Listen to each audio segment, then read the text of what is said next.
BA, BCom, BSc, MA, MCom करें विश्व की सबसे बड़ी यूनिवर्सिटी इग्नू से। सॉल्व असाइनमेंट्स और गाइड बुक्स प्राप्त करें। संपर्क करें Mahakal computers, DAV PG college के पास, पंच मंदिरा मोड़ से दाहिने, सिवान। नमस्कार, आप देख रहे हैं लाइव 10 न्यूज। बिहार में मंगलवार को बीजेपी जेडीयू का गठबंधन टूट गया। नीतीश कुमार बीजेपी से अलग हो गए हैं। अब नीतीश कुमार महागठबंधन के साथ मिलकर सरकार बनाने की कोशिश में है। बिहार में बदली राजनीति परिस्थितियों के बीच एक बड़ा सवाल ये भी हो रहा है कि क्या चिराग पासवान और उनके चाचा पशुपति पारस एक बार फिर साथ हो सकते हैं।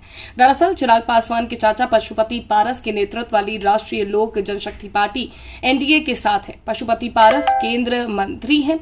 पशुपति पारस ने साफ तौर पर वो NDA के साथ हैं और आगे भी बने रहेंगे, जबकि चिराग पासवान 2020 के बिहार चुनाव के वक्त NDA से अलग हो गए थे। माना जा रहा है कि नीतीश तेजस्वी के खिलाफ बीजेपी का प्लान C यानी चिराग को एक्टिव कर सकती है।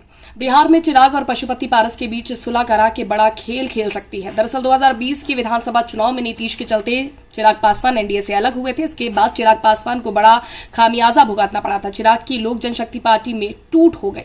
चिराग पार्टी में हुई टूट के लिए नीतीश कुमार को कई बार जिम्मेदार ठहरा चुके हैं। माना जाता है कि नीतीश कुमार और जदयू के राष्ट्रीय अध्यक्ष ललन सिंह की लोजपा की टूट में महत्वपूर्ण भूमिका रही थी। अब जब नीतीश कुमार NDA से अलग हो गए हैं तो बिहार में चिराग पासवान के लिए राजनीतिक रूप से फिर से खड़े होने के लिए बीजेपी का साथ मिल सकता है। बीजेपी के पास अपना वोट बैंक है, लेकिन बिहार में नीतीश कुमार और तेजस्वी यादव की जोड़ी से मुकाबले के लिए बीजेपी जमुई सांसद को अपने पाले में कर सकती है, क्योंकि अब नीतीश कुमार NDA में नहीं है। पहले चिराग को लेकर बीजेपी थोड़ा दूरी बनाकर रखती थी, क्योंकि बीजेपी चिराग की वजह से नीतीश कुमार को नाराज नहीं करना चाहती थी।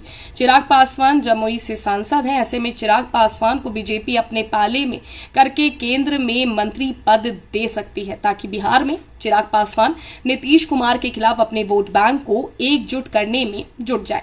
LJP के पास भी 5 से 6% का वोट बैंक है। बता दें, चिराग पासवान भले ही बिहार NDA में नहीं थे, लेकिन उनकी नजदीकी बीजेपी नेताओं से बनी हुई थी।